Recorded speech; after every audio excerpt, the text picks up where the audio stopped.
Three of the most important Neteru in Kemet were Asar, Aset, and Heru. Or to give them the more usual names, Osiris, Isis, and Horus. These three deities originally came from Kush. These are very, very important triumvirate. Their stories are as much mythology as they are history. Now, according to Diodorus Siculus, who was one of the ancient Greek historians, Osiris was originally a community leader of very early Kush. He doesn't call him a king of Kush, but he makes it quite clear he was a leader. Asar is regarded as the founding father of Kemet. He unified the two lands. He established the first nation-state in the recorded history of humanity.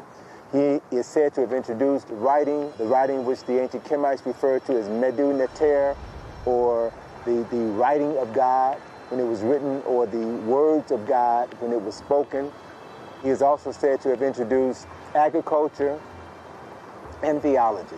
Also decided to take civilization to certain parts of the Nile Valley as well as to other parts of the world.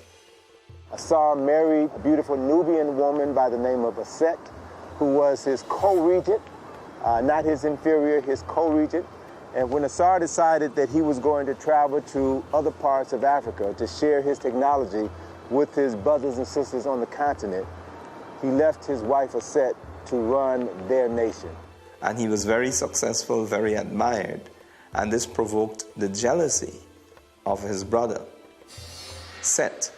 And Set then plotted to overthrow his brother Asar. Set, or Sete in ancient Egyptian, murdered his brother, dismembered his body into 14 pieces, and then scattered those 14 pieces throughout Kemet. When Aset learned of the murder and dismemberment of her husband, she fled for her life, and then she went searching for the missing parts of her husband's body. Aset found 13 of the 14 parts of Asar's body, and as she found each body part, she cleaned it, she anointed it with oils, and she laid all 13 parts out, and she literally remembered her husband, wrapped his entire body in bandages, and created the first mummy in the recorded history of humanity. As Aset was preparing to bury her husband, she grieved because she was about to bury the man that she loved. She grieved because she was still a virgin. They had never consummated their marriage, and thus she would never bear children by the man that she loved. And according to the story written on many papyri in Kemet, carved on several temples in Kemet, the spirit of Asar came and impregnated his virgin wife, Aset. And then 9 months later, the virgin Aset gave birth to their son, Heru.